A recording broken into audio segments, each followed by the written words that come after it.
Too many. To get used to it? Yeah, you get used to it. You have to be careful. Every question's a hit. With you, yeah. Imagine Travis grows up to be president of the United States of America, and you have a picture of him with President Trump when he was 2 years old. That would be historic. I got faith in it. Could You gotta have a picture. By the way, of President holding that. Good guy. Are you all set? all set, sir? Well, thank you very much. And today I'm thrilled to announce that one of the most respected pharmaceutical companies anywhere in the world, frankly, I know it very well, is Regeneron.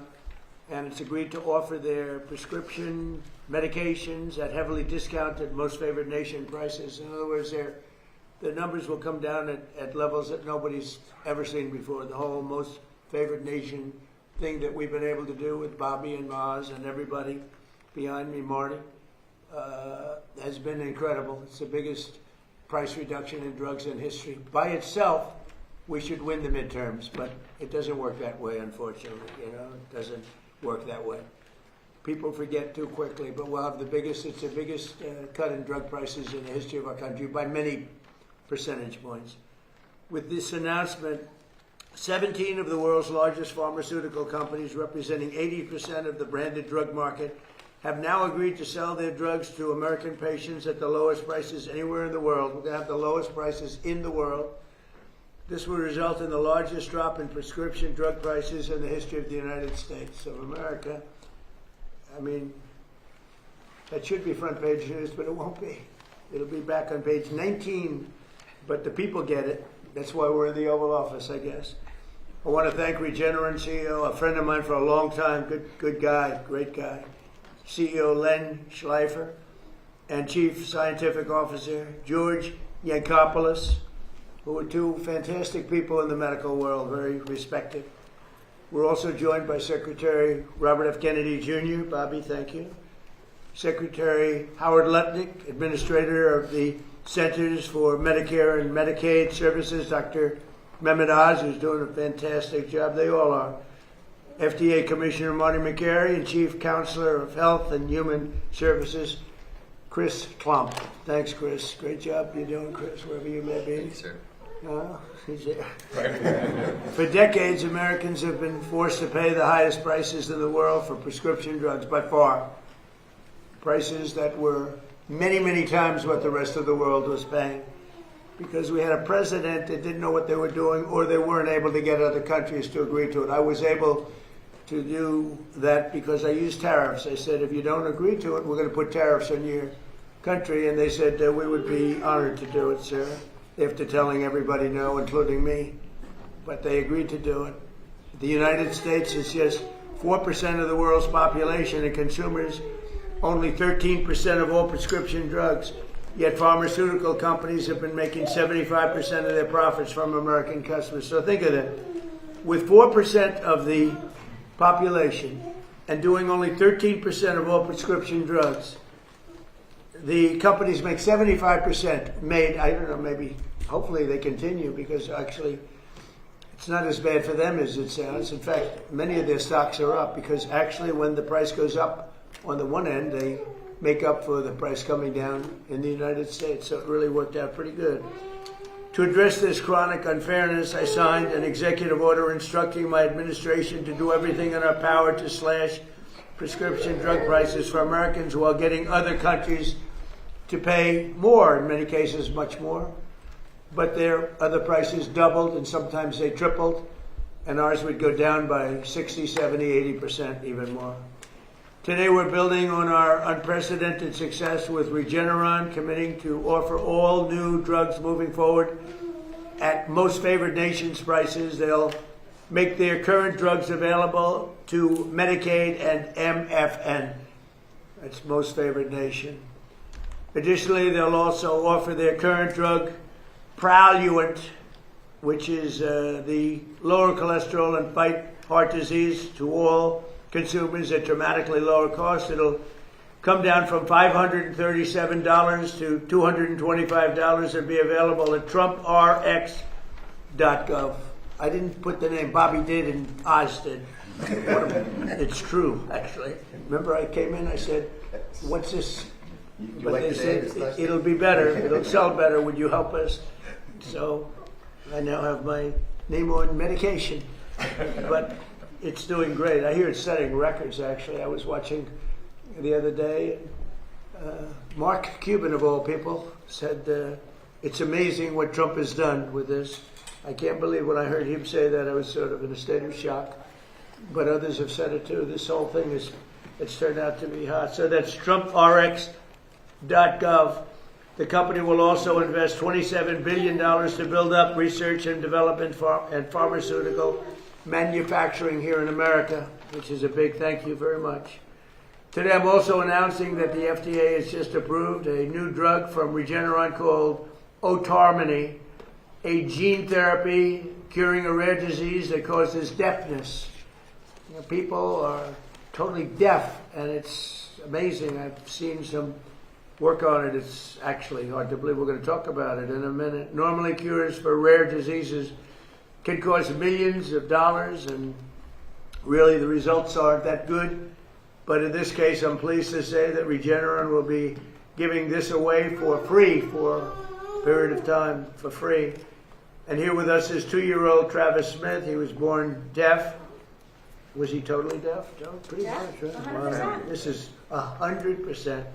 He was 100% deaf, but he took this miracle cure, and now he can hear his mom, Sierra, say, "I love you."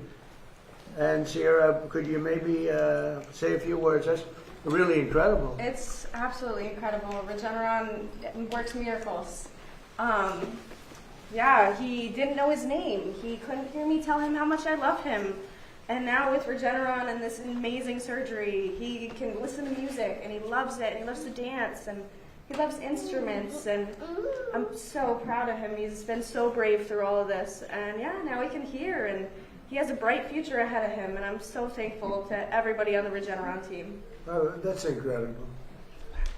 I mean, even the fake news has to be impressed with this. They'll find a way to make it a bad story. He doesn't hear perfectly, but he actually does. It's about 1% off. They'll figure a way. How are you going to do it? You got to explain. No, they're genius. They are genius. I respect them a lot. But I just want to thank you, Sierra. That's incredible. You and your family. Thank you for having us. He's a beautiful person, too. That's a beautiful boy. Thank you. Hi. Thank you. His life is a happier life? Oh, yeah, he is so full of energy and love now, and he was such a So you serious see baby. such a difference. Yeah, he was such a serious baby. And was before that, so it was fun. he didn't. It's very tough for. Oh, for sure. He can't tell me what he wants or what he wants to eat or what he needs, and now he'll be able to do that. And Wow. it's life changing. That's a great job they've done. I want to thank Regeneron and other companies for doing their part to bring down the cost of health care for all Americans under our Most Favored Nations agreement. We've secured gigantic discounts with price differences from 4 to 5 and even 600%. 600%. One of the most popular weight loss drugs has gone from $1,350 a month to as low as $199 a month. So that's a price that's incredible. So it used to sell in London for $87. And they raised it to $199, which is a big raise if you know, from $87 to $199. But that's been going on. Our country's been being ripped off for 30 years. How long would you say, Doug? Like 30, 40 years. For years with drugs and drug prices. So they're going up. We're going way down. And because the world is a bigger place than we are, believe it or not, it's hard to believe that, but they are. That we go down much more than they go up. So they don't go up as much as people would have thought. So they're going from, they're going to $199, and we're going down all the way down. Think of that. We're going down from $1,350 a month to $199. That's, nobody would believe it. And this is true with all. I mean, this is the weight loss drug. But this is true with all drugs. Sometimes even more of a difference than that, sometimes a little bit less, but sometimes substantially more than even that difference, and you see what that is.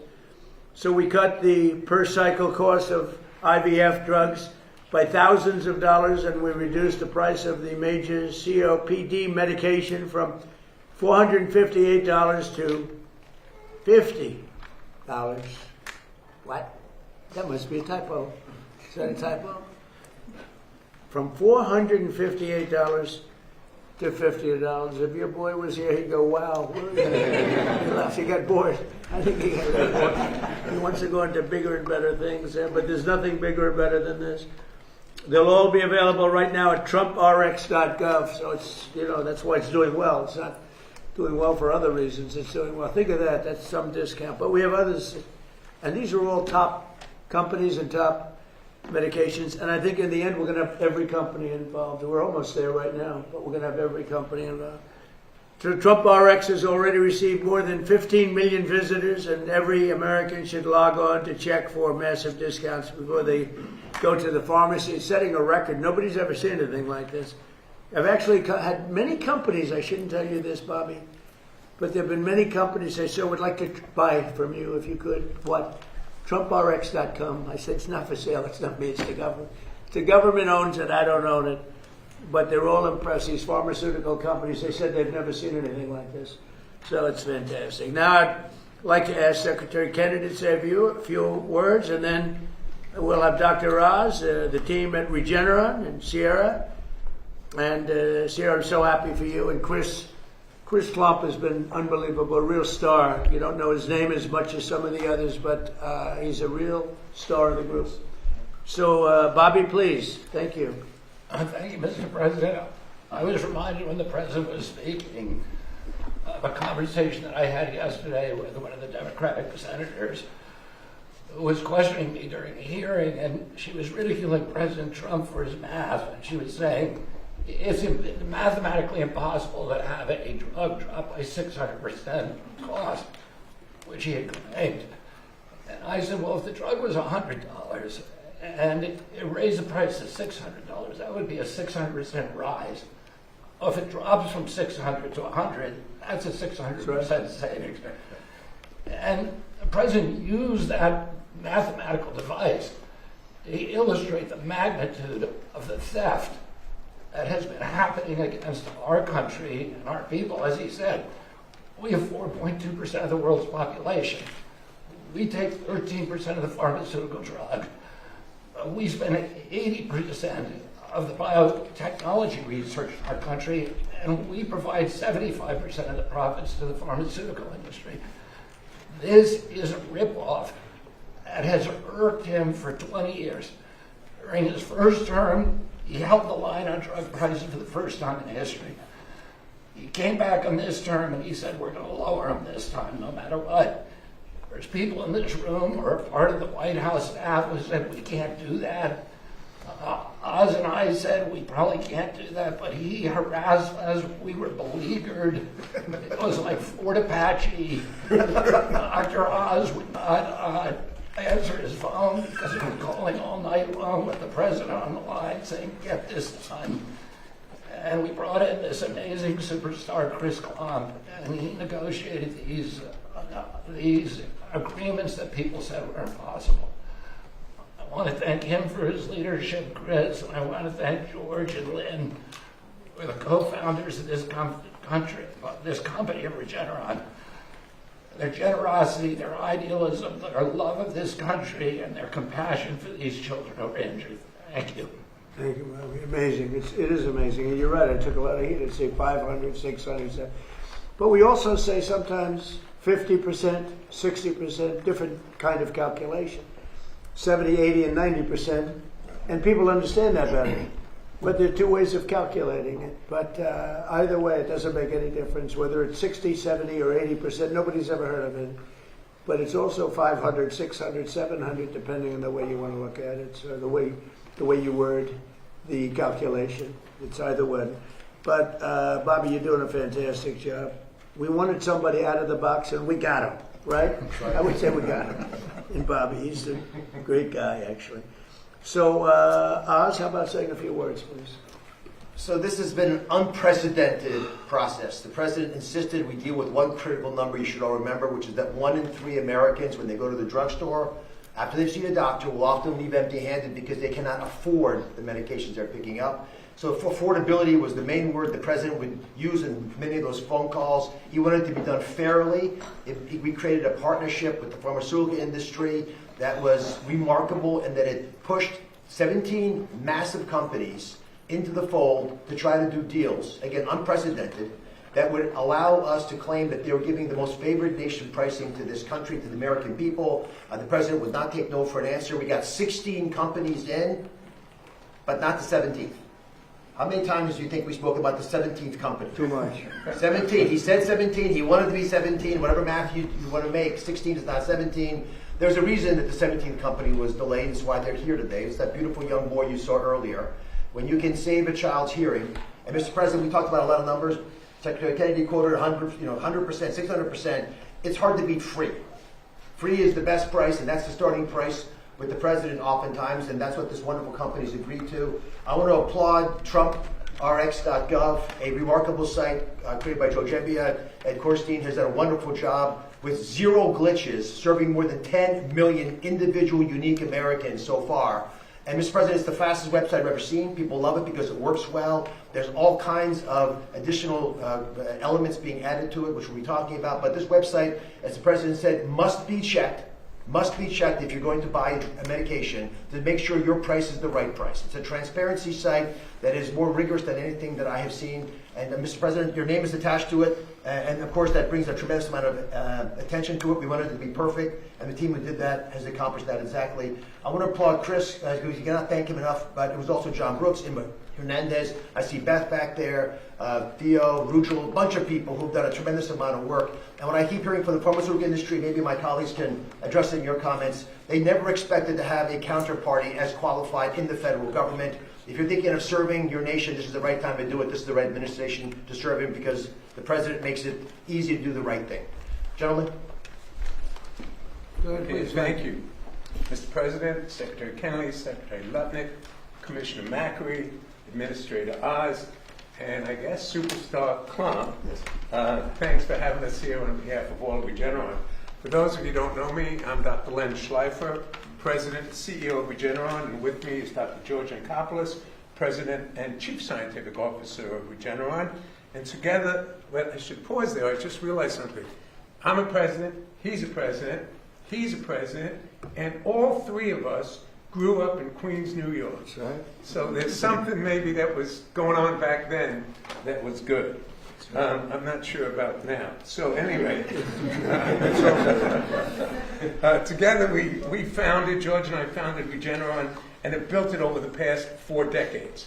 Today we are here. We were not pushed to be here. We are happy to be here because it marks an important step to lower drug prices. We've been arguing for more than a decade that other wealthy nations have been getting a free ride on American innovation. Just like in defense, but they've been getting in health defense a free ride. And now President Trump is putting policies in place to force these nations to pay their fair share, which will in turn lower prices for Americans. It's a good deal. But we have to remember this is just the beginning. The most important battle we all face is disease itself. We have to recognize how hard this fight is. For most major diseases that you or your loved one might suffer from, like Alzheimer's disease, to cancers, to genetic diseases, we are very far away from a cure. And we have to understand that discovering cures is perhaps the hardest scientific challenge humans undertake. Much harder than getting to the moon, not that we don't like that, but much harder than even getting to Mars or making the next generation of cell phones or electric cars. Hard like staring into the unknown for years, sometimes decades, with no guarantee that anything you're doing will ever make a difference for somebody like Travis. Regeneron is a great example of both the difficulty of the challenge, but also of the potential reward. We spent 25 years and billions of dollars, not millions, billions of dollars before we produced our first important medicine, or even earned our first profit. Maybe we should have been or might have been fired, but we stuck with it. Our relentless commitment to disruptive innovation ultimately turned us into one of the most productive biotechnology companies in history. We have produced, thanks to George and his team, new medicines at the rate of about one important medicine a year for the last 15 years, including truly miraculous advances impacting millions of lives. And we have two people here who are living proof. Mr. President, when you were ill with COVID, it was Regeneron's monoclonal cocktail that you affectionately dubbed the Regeneron. We love it. And that helped save your life. That was invented by George right here and his team. George? Well, in addition to the president, we had a few minutes ago Sierra's beautiful boy, Travis, who was born without the ability to hear, as you heard from Sierra. And the same company and the same dedicated team of scientists that helped save the president's life also delivered a first-of-its-kind gene therapy known as Attendees. So Travis can now hear his mother, as she told you, tell him that she loves him. Hard to think of a greater gift. And just like you, Mr. President, who made our antibody treatment for COVID free for all Americans and thus saved many lives, we have made the decision, the unprecedented corporate commitment, to provide this first-of-its-kind gene therapy for hearing loss free to all the children in the United States who can benefit from it. And we do this, why? To hopefully highlight the power of disruptive biotech innovation and all the good that it can bring to all of our lives and our health. But we have to remember, despite the miraculous advances like Attendees and like the Regeneron COVID treatment, we also have to highlight how far we have yet to go to address the many diseases that lack effective treatments. And the cures will not be coming unless we not only celebrate the advances of the biopharma industry to date, but we all work together, private sector, together with the government, to not only maintain America's position as world leaders in biotech innovation, but to actually bump up innovation and become even more disruptive. Especially in a world where China is increasing investment and heavily subsidizing its biotech industry and reducing regulatory hurdles so as to try to displace America's leading position. President Trump's efforts to make drugs more affordable, as well as new FDA programs, such as the Commissioner's Voucher Program, that bring safe and effective new medicines like Attendees to patients more quickly. These are important steps. One additional important way that I've been talking to the administration about to maintain our leading position in the world is to create catalysts and accelerants for our industry and for the healthcare system, such as developing a national healthcare database linked to molecular data, including human sequence data, where Regeneron once again is a world leader. Without such big data sets, powerful new technologies such as AI, despite its potential, will not be as useful as it could be in the quest to develop new medicines and improve healthcare.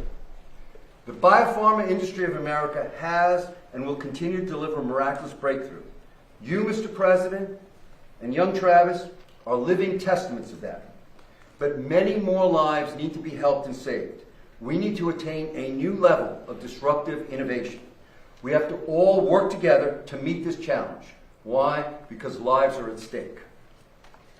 Let me briefly say something. I'm married to a lawyer, my son is a lawyer, but I'm going to talk about the Constitution, and I'm not an expert. But I know our Constitution lays out a vision on how America would out-innovate, out-produce, out-thrive every other nation on earth. And in it, you will find a description of a system built on incentive and reward. A system that says, take the risk, do the work, and you will share in what you create. That is why they enshrine patent protection directly in the Constitution, not as an afterthought, but as a founding principle. As Abraham Lincoln said, another great president, patents add the fuel of interest to the fire of genius. We must keep that fire burning. What we did here today will do that. Little Travis can now hear for the first time, and his potential is endless. Let's make sure he grows up in a country that never stops reaching for the next miracle. Thank you, Mr. That's great. Thank you, Lynn. It's great to be with you again. Chris, could you say a few words, please? Thanks, Mr. President. It's not lost on me that this year is America 250, and it's powerful, I think, to pause and remember that 250 years ago, a revolutionary free republic was born, and with it, the greatest innovation engine in the history of humanity. And we stand here today, 250 years later, getting to witness yet another groundbreaking innovation that doesn't just treat but cures deafness in children. And because of this president and his policies around most favored nation, will enable families who are struggling and suffering with this affliction to have access to that groundbreaking therapy for free. Now, as the president mentioned, we've negotiated the 17th of 17 agreements. This represents 86% of the branded pharmaceutical drug market in the United States. But anyone who knows us knows that we're not done. That's a milestone. It's not the finish line.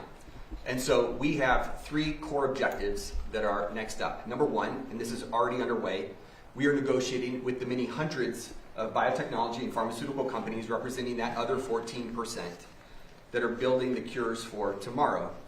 To all those who are listening, I hope that we have proven that we are credible and reliable and trustworthy partners. We want to sit with you. We will listen to you. We will take the time to understand your businesses, not only as we negotiate on behalf of every American family for affordability, but also to ensure that you're best positioned to create the cures for tomorrow. Second, we continue our work on negotiating international trade agreements. 59 days after we stood in this office and President Trump, standing with Albert Bourla from Pfizer, announced the first of the 17 MFN deals, together with our colleagues from the Department of Commerce under Secretary Lutnick's leadership and from the U.S. Trade Representative's office under the leadership of Ambassador Greer, we negotiated a landmark agreement with the government of the United Kingdom in which they agreed to increase significantly the amount that they spend on branded pharmaceuticals for the first time in 26 years. That work continues with other countries. And third, we will continue our work with our partners in Congress to codify the principles that underpin these most favored nation deals so that these savings for American families and this innovation that is unleashed at the same time persists for decades to come. So that the 1 in 3 or 4 families that Dr. Oz mentioned, standing at a pharmaceutical counter or pharmacy counter right now, wrestling with the decision that no family should have to make of whether or not they can pick up their prescription because they can't afford it will no longer be the case. And at the same time, we know that there are roughly 20,000 known diseases in the world, and we have a treatment or a cure for fewer than a quarter of those. And so this president and his policies is not only safeguarding affordability for American families, but is ensuring that we continue to bet on American exceptionalism. We bet on innovation. We bet on the principles that have taken us to this place in 250 years for the next 250 years. Thank you, Mr. President. Well, thank you, Chris. Great job you do. Maybe you want to talk about rescheduling while we're here and just say what you're doing and Yes. the progress that you've made. Right. Well, Mr. President, today is another promise made, promise kept day. On December 18th, you signed an executive order on increasing medical marijuana and cannabidiol research, and today we delivered on that promise. The Acting Attorney General this morning signed an order that moves into Schedule 3, medical marijuana products that are FDA approved or that are state licensed. This is a giant move forward to implement your promise, and it's actually a campaign promise that you made. You said we're going to move into Schedule 3 to increase the research on these medical products. And just wanted everyone to know that 1, you make promises, you keep them, and 2, what does Schedule 3 mean for state licensed medical marijuana products? We will begin implementation right away of this order. It does not legalize marijuana. It makes it easy for the researchers to actually study and understand medical marijuana, especially in populations that are using it. We know that 1 in 10 seniors right now use medical marijuana in the past year, and they report that it really helps them, but we don't have the science or the understanding to guide the patients and the doctors, and so both patients and doctors are flying blind without knowing how they interact with other medications because the research has been difficult to do. And so your promise today says those state licensed medical marijuana products are now in Schedule 3, and we expect the research to significantly increase so that we can understand how to guide patients and doctors in this effort. And there will be additional actions that will come this summer to do an expedited hearing for the administrative hearing of the Department of Justice for all of marijuana to move into Schedule 3. And the military is very happy about it, and a lot of people suffering from big problems, which this seems to be the best answer. They're very happy about it. So the rescheduling is starting, and that's a big thing, rescheduling. They kept saying, what about the rescheduling? And so, great job. I appreciate it. I want to thank Mr. and Mrs. Howard Kessler. He's one of the most successful men in the world, actually.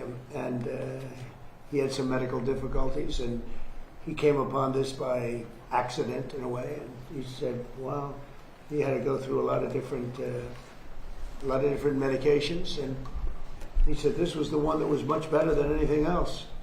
And so he experienced it. He didn't benefit by it other than from the standpoint that he lives a much better life now. So hopefully you don't need it, but if you do need it, I hear it's the best of all the alternatives. But I want to thank Howard Kessler and Michelle Kessler. They really pushed this very hard. These are two people, very straight arrows. They're not into marijuana. They're not into anything. But he found this answer, and he said, he's doing it for other people. And so Howard and Michelle, probably they're watching or they'll be hearing about it, but they worked very hard to get this done, and it's an honor, and you've done fantastically. You all have, and I appreciate it. And a man who's doing an excellent job is Howard Lutnick. He's in a little different sphere. He's not in the medical sphere, but he knows what it all means. And from Commerce, he's the Secretary of Commerce. Howard, would you say a few words, please? Sure. So in partnership with Bobby Kennedy and Mehmet and the whole team, when they do Most Favored Nation, we also ask the company to reshore and build their drugs here in America, because too many of our drugs, our key drugs for our health, are being made overseas. And in a conflict, we can't rely upon them. And I'm honored to say that our partners from Regeneron have agreed to reshore their production of pharmaceutical drugs, and this is exactly from your pharmaceutical tariffs. That's the point. So that means $448 billion of drug manufacturing is coming to America because of your tariffs, because of your pharmaceutical strategy, and we are proud to invite Regeneron to do this giant build in America, and all the rest of the pharmaceutical companies. They've committed to build in America because of your tariff policy and your strategy. And because of the tariffs, it's been amazing actually. We have Eli Lilly and Pfizer and all of the companies. We had, I guess, 7 of them here at one time, which was interesting to see, but they actually got along with each other pretty well. They stood right behind me, the biggest companies in the world, and they're all building, Eli Lilly is building, I think, 5 major plants, which without tariffs they would have built none. I said, how many would you build without none? They were all making these products in other countries, a lot of other countries actually, not just China, but a lot of other countries. And I think by the time I leave office, they'll be mostly operating. They have an incentive to do them quickly, big incentive, like the tariffs go up if they don't. And remember, if they do them here, they don't have any tariffs to pay. It's an incredible incentive. And if they don't do them here, they have a very substantial tariff, so they get penalized. And it's bringing countries, not only drug companies, but car companies. AI is a different thing altogether, but even there, but the AI is, we're leading China in AI, we're leading everybody in AI. We're leading now in car companies. They're coming from Canada, they're coming from Mexico, Germany, Japan. They're pouring into our country because we're very smart. Should have been done long ago by other presidents. We were the car capital of the world 50 or 60 years ago, and then they just started taking them away. We were the chip capital of the world, and now, Intel. And now they're coming back. All the chip companies are coming back. You may say a word about that, Howard, real fast, because what we're doing with chips are incredible. And all we're doing is saying at the end of a year and a half, 2 years, if you don't have your chip company, you're going to pay a tremendous tariff to put chips into this country. And they are building, I think we'll have close to 50% of the chip market very soon. Right now we had nothing. We had virtually nothing. And they're coming in from Taiwan. They're coming in mostly from Taiwan because that's where chips are made, but mostly from South Korea, Taiwan, various other countries, but they're coming back to America. We're bringing them all back. It's a revolution. Nobody's ever seen what we've done. There's never been anything like what we've done. We have $18 trillion being invested. That's for 11 months. And the last administration had less than $1 trillion in 4 years. We have, in 11 months, over $18 trillion. Howard, do you want to talk just for a second about the chip market, because it's explosive? Sure. So you've got semiconductors, you've got leading edge logic, you've got high bandwidth memory, and you have foundational chips. And America had a couple of points, 3 or 4% market share. And we are, of course, the biggest demand. And the president gave the order, let's get these factories, these fabs built in America.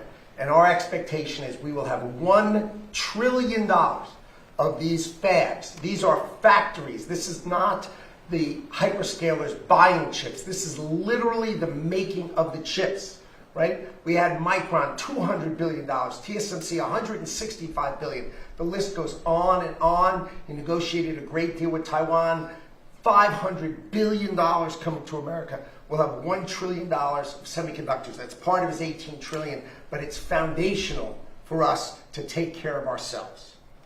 Well, thank you very much. Now, we'll go off subject for a minute, but I think it's very interesting, and I hope you go over and take a look because it's happening right now as we speak.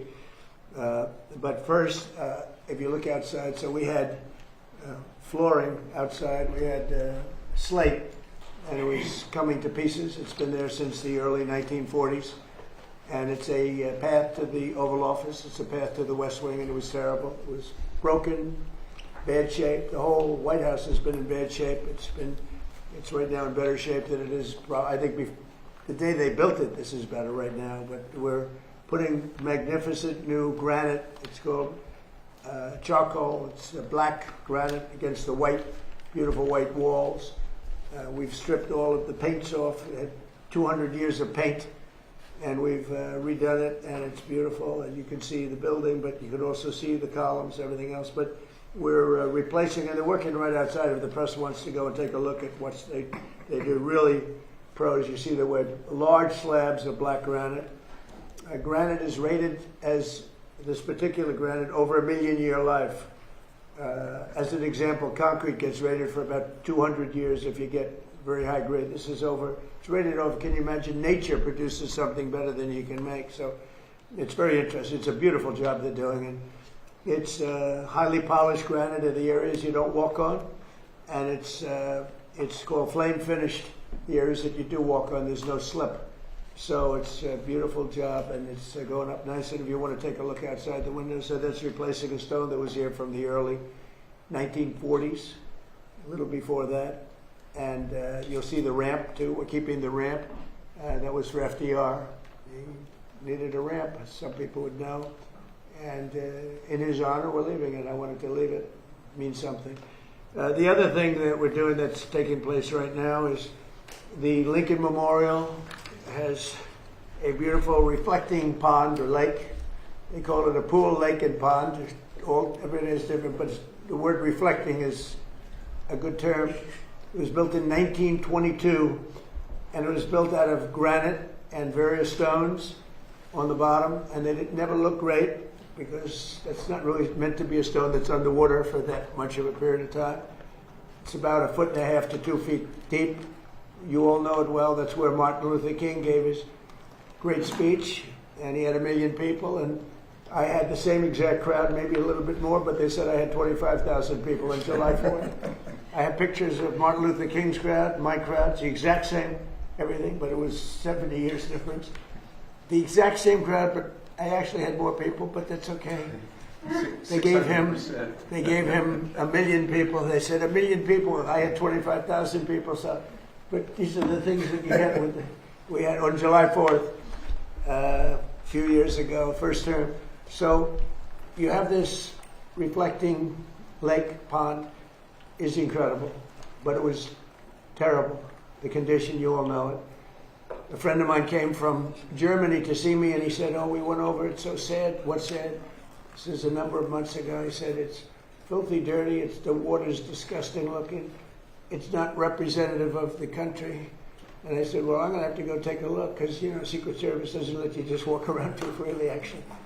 And I went over there with Secret Service in tow, and I said, "Isn't that a shame? It's terrible." And so they had bids from the Biden administration, Sleepy Joe, and they had bids for years. They were going to do something to fix it, but they never got it done. And it's so important for our country. Everybody knows this. It covers the Washington Monument, Lincoln Memorial. It's in between. It's 2,200 feet. That's taller than any building in the world if you lay it down on its side. Think of it, 2,000, it's a long, over 2,000 feet long. Such would be many swimming pools, many stacked up together, but it would be the equivalent of the tallest building in the world, plus laid down on its side. So it's very big, it's very wide actually. It looks narrow because it's so long. And so the pricing was coming in over the years, but it came in sort of recently that it was going to cost $301 million to fix it. It was going to take 3.5 years. So they had to take all the granite out, which is there again, 1922. And it was leaking like a sieve. You couldn't keep water, couldn't keep anything. Granite's not the right stone for that. Right stone for that, but not for that. And I said, you know, I have an idea. It's $301 million. It was going to take 3.5 years. So remember those numbers, $301 million. This is a business study. And it was going to take 3 to 3.5 years.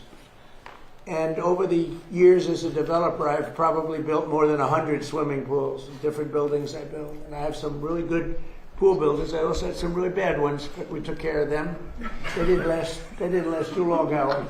But I've had some really good ones, some very talented people. They're great people. I have such great respect for contractors that are good and such disdain for contractors that are bad. They charge you more money and they give you a bad job, but we don't accept it. But over the years, I've had 3 or 4 really good ones. And I took the best of the 3. I had all 3 go, but I ended up taking the best. And I said, would you take a look at this? It's 2,200 feet long. He said, what do you want me to look at? I said, have a little swimming pool. Think of it as a swimming pool. I said, oh, how big is it? I said, 2,200 feet by 167 feet wide. He said, that's the biggest swimming pool. He said, I've been doing this for a lot of years, sir. I've never heard of a pool like that. I said, well, you'll see, it's a reflecting pool. And very famous, very big signal, and very important for Washington, D.C., where we, by the way, have almost no crime, I have to say. That's maybe more important than talking about this. We have the crime down from a tremendously high, one of the worst in the country. We have almost no crime. People are walking around, restaurants are opening all over the place, and places bustling. But that makes us even more important. So instead of being a dirty, disgusting place where garbage was in it and everything else, and I want to give Doug Burgum incredible credit because he was involved, the Secretary of the Interior. He was involved right from the beginning. I called him, I said, Doug, I'm getting a lot of complaints about the condition of this. What do you think? And he went over, he studied it, and he came back with some ideas. But I said, you know, Doug, I have a guy who's unbelievable at doing swimming pools. Up the road, we have a club. We have an Olympic-sized swimming pool. He did it 20 years ago, and it's perfect to this day. So I asked him, I said, I have an idea. I'm going to send my contractor over and take a look. He looked at it. He called me up. He said, so we could do something on it. He said, it's perfect, actually. He said, it's really decaying, and it's a terrible condition. But if you would, I'd like to work 2 weeks on cleaning it up, which is, if you see right here. I'd like to repoint and fix some of the joints. It won't matter because we're putting a substance over the top, but it's nice to have a nice surface. And he said, it'd take me 2 weeks. And if you don't mind, then I'd like to pour the latest and greatest filament or material, which is essentially a pool surface, but it's industrial grade pool. And he said, what color would you like, sir? I said, well, what about turquoise, like in the Bahamas? He said, well, this is Washington, sir. We can give you turquoise, but why don't you try, like, we have a color. It's called American flag blue. I said, that's the color I like. He talked me into it very easily. So he said, that's the color I like. So he came in, and remember, 3.5 years. You have to take all the granite out. Then you have to put all brand new granite in. Take years to do it. Over 300 million. Our job will take 1 week. It will cost about $1.5 million. And people said, wow. And here's the only difference, because somebody said, well, the difference is, the difference is this is much better. This will last 30, 40, 50 years.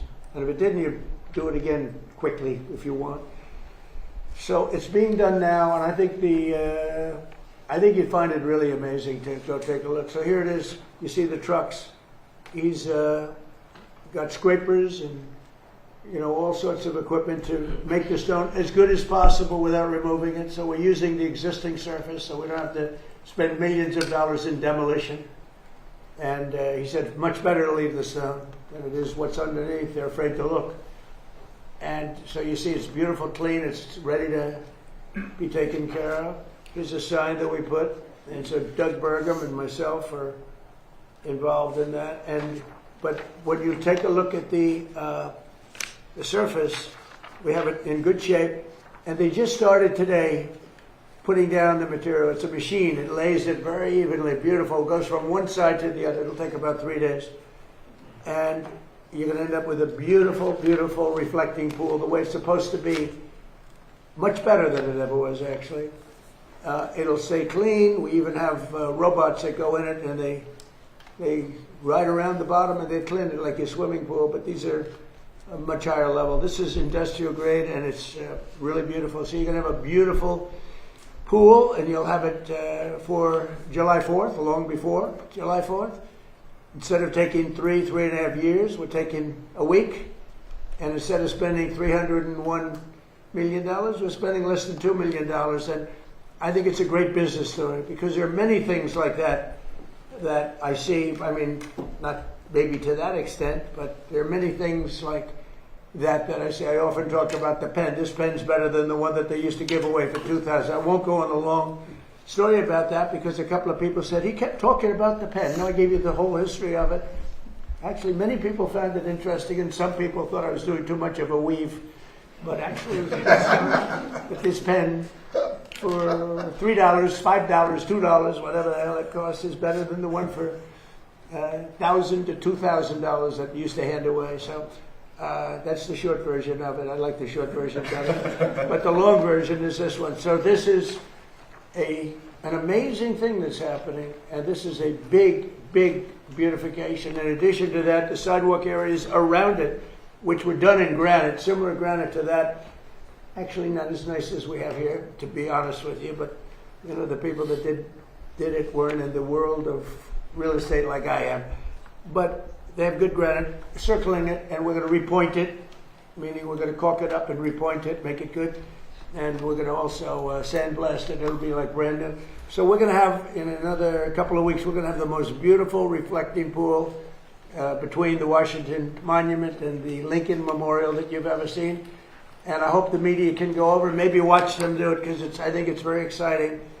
And so a fraction of the cost and a fraction of the time, and you get a better product than you could ever get the other way, and it'll be beautiful. And as he said, it will be American flag blue. Any questions, please? Yes, sir. Could you talk a little bit about why your Navy Secretary was fired yesterday, sir? He's a wonderful guy. He just put out a statement about him. He's a very good man. I really liked him, but he had some conflict with, not necessarily Pete, with some other. He's a hard charger, and he had some conflicts with some other people, mostly as to building and buying new ships. I'm very aggressive in the new shipbuilding, and somehow he just didn't get along with him. He's an excellent guy. I think he would have gotten along great with me. I didn't really deal with him too much, but he's I consider him to have done a very good job. I put out a nice statement about him. You got to get along, especially in the military. You got to get along, and some people liked him, some people didn't, and that's usually the truth about everything. But I found him to be a very good man, and I liked him a lot. On the war with Iran, how long are you willing to wait until you get a Well, don't rush response? me. Don't rush me, Jeff. Guys like you want to say, oh. So we were in Vietnam like for 18 years. We were in Iraq for many, many years. We're in for I don't like to say World War II because that was a biggie, but we were 4.5, almost 5 years in World War II. We were in the Korean War for 7 years. I've been doing this for 6 weeks, and their military is totally defeated. They're outside of the little wise guy ships. I call them the wise guy ships, the little boats that they have running around with guns in them. And we'll take them out too when we see them.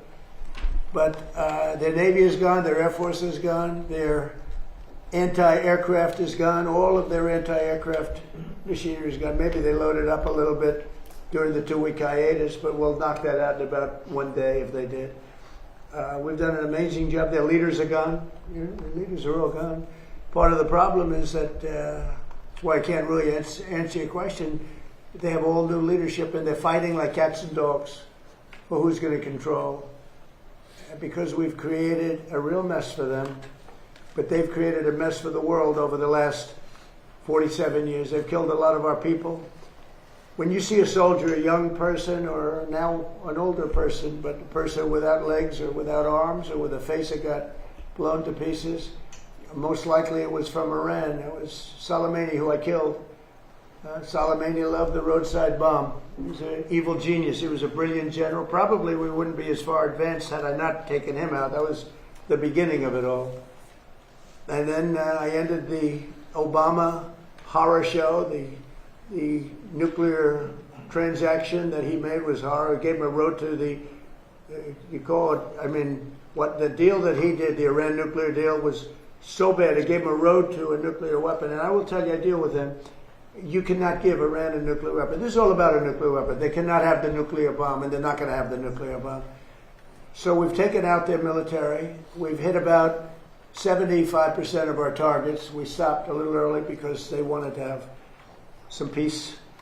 And we have a blockade that's 100% effective. And they're getting no business. And as you know, they're not doing well economically, financially. They're not doing any business because of the blockade. They want to make a deal. We have been speaking to them, but they don't even know who's leading the country. They're in turmoil. They're in turmoil. So we thought we'd give them a little chance to get some of their turmoil resolved. But, you know, and I hope the fake news, people like you, I hope the fake news are going to be able to write about it accurately, because when you say, oh, they're fighting very well, they're not fighting well. They've been obliterated, Jeff, obliterated. 159 ships are in the Navy. You know how many ships are at the bottom of the sea, Jeff? 159. So, you know, and if you read the New York Times, the failing New York Times, subscriptions are way down, as you know. That's because people don't believe this stuff anymore. If you watch CNN, you'd think that they're doing well in the war. They're not doing well. They're getting absolutely decimated. Now, with all of that being said, we'll see what happens. You have a lot of, we have no pressure. It's only guys like you with a question like that about what's your time. We've been doing it for 5.5 weeks. But sir, it's actually 8 weeks that the U.S. now has been involved with Iran. You had initially said it would be 4 to 6 weeks. Well, I hope that, but I also took a little break. I gave them a break. And remember this, I want to make the best deal. I could make a deal right now. Do you know that if I left right now, we had a tremendous success. It would take them 20 years to rebuild, but I don't want to do that. I want to have it everlasting. I want to have it where they never have a chance to get it. I mean, the way you asked that question, yeah, I did say it. I thought it would take 4 to 6 weeks, and I was right. Because at the end of 6 weeks, at the end of 4 weeks, their military was decimated. So are you saying? But now what I'm doing, I can't tell you that. I don't want to put that kind of a timetable on it, but it'll go pretty quickly. And we'll have the Strait opened up. Now, right now, we have it closed. We have total control of the Strait. And the fact that it's closed, you know, they would have opened it up 3 days ago. They came to us and they said, we will agree to open the Strait. And all my people were happy. Everybody was happy except me. I said, wait a minute, if we open the Strait, that means they're going to make $500 million a day. I don't want them to make $500 million a day until they settle this thing. So I'm the one that kept it closed. We have total control of it. And it'll open when they make a deal or something else happens that's very positive. Well, what do you say to the American people who question how much longer this will take? Obviously, you know that they are having. You're such a disgrace. Did you hear what I just said? Vietnam. How many years was Vietnam? I understand, sir. How many years was Vietnam? Well, I did my. I took the country out militarily in the first 4 weeks. I took it out militarily. Now all we're doing is sitting back and seeing what deal. And if they don't want to make a deal, then I'll finish it up militarily with the other 25% of the targets. We've hit 78% of the targets that we've wanted to hit. We've knocked out their manufacturing. We've knocked out their missile production. We've knocked out their drone production. We've knocked out everything. In some cases, when I say knocked it out, 70, 80, 90%. It's amazing what we've done. So I've done that within that period of time that I mentioned, but I don't want to rush myself, because every story says, oh, Trump is under time pressure. I'm not, no. You know who's under time pressure? They are. Because if they don't get their oil moving, their whole oil infrastructure is going to explode. You know what that means? Because they have no place to store it. And because they have no place to store it, if they have to stop it, something happens that only Len can explain. Something happens underground that essentially renders it in very poor shape, and you never recover fully. You can recover 50, 60%, but you can never have it like it is right now. And they have a matter of days before that event takes place. So I'm not under any pressure whatsoever. We've never had so much ammunition. Our ships are loaded. I call them locked and loaded. They're locked and loaded. They're ready to go. We have much higher quality equipment than we did when we first started the war, and or the military operation, whatever you want to call it. And they're coming to us. The problem they have is they are very disorganized right now. Well, now yesterday, and I was very pleased with this, 8 young women were going to be executed yesterday afternoon at 6 o'clock. And I asked them, call it a favor or call it just a moral request that they not be executed. And they came back with an answer that they won't be executed. They're going to release, it was protesting. 8 beautiful young women. Very young women, and their pictures are in the paper, and it's been a story for a little while, and I saw that, and I said, let's see if we can save them, and it was very nice what happened. So they're not going to be, what they're doing is, as you know, they're releasing 4 of them very shortly, and they're going to keep 4 of them in jail for a period of 1 month and release them, so they won't be executed yet. So if you're asking for more time to sort out negotiations, I'm not asking you for more time. I'm not asking for them. No, but if you need more time, I'm not asking anybody for more time. if you need more time, does that mean Americans should anticipate spending more on gasoline for the foreseeable future? For a little while. And you know what they get for that? You know what they get for that? Iran without a nuclear weapon that's going to try and blow up one of our cities or blow up the entire Middle East. You want to see what shock would be? And I have to be honest, the stock market is at an all-time high right now. Right. I thought it would have been down 20, 25%. But you wanted to drive prices down. Wait, can I finish my question? Sure. Wise guy. Stock market's at an all-time high right now. I projected, and I'm pretty good at this, that the stock market, Howard, would drop maybe 20%, 25%. And I understood that. And I said, hey, it's a bad thing, but I have to do what's right for the country, even the world. Because you can't have them, you cannot let them have a nuclear weapon. So the stock market, unlike what a lot of people were predicting, I thought they weren't necessarily wrong. The stock market today hit an all-time high. Hit an all-time high yesterday, the day before, and it's staying there. I thought oil would go up to maybe $200 a barrel, and oil is at a different number than anyone thought. In fact, this country is much slower because we have all the oil we can use. We're actually, ships are coming from all over the world to Texas, Louisiana, and Alaska. They're coming from all over the world to get oil from the United States, while this is closed, the Hormuz Strait. So if you look at what I said, I guess it was right because I said I'd have it 4 to 6 weeks, and in 4 weeks we have totally defeated that military. But you began so right now I don't want to rush it because you guys are, trying to make us look as bad as possible. I don't want to rush it. I want to take my time. We have plenty of time, and I want to get a great deal. I want to get a deal where our nation and the world is safe from lunatics with nuclear weapons. Sir, if it does go to 200, are you okay with that, sir? If oil goes to 200? I think that there's nothing worse than a nuclear weapon that takes out one of your cities or 2 of your cities or 3. I think there's nothing worse than a nuclear weapon that's going to destroy the Middle East, including Israel. I think there's nothing worse than Europe being under attack by people that have missiles now that reach Europe. As you know, they don't reach us, but they reach Europe. But they will reach us at some time, probably the not too distant future, unless we stop them now. I think there would be nothing worse than having nuclear holocaust in Europe, London, Paris, various places in Germany, all targeted. No, what I say is you can't let them have I don't think it will happen, by the way. I really think we actually, it turns out that we are drill baby drill, and it turns out we're producing a lot of oil, and they're buying the oil. They're going to Alaska, they're going to Texas, Louisiana, and our guys have done a fantastic job. We're putting out right now more oil and gas than we ever have in the history of our country. And one other thing, there are more people employed today in the United States than ever in the history of our country.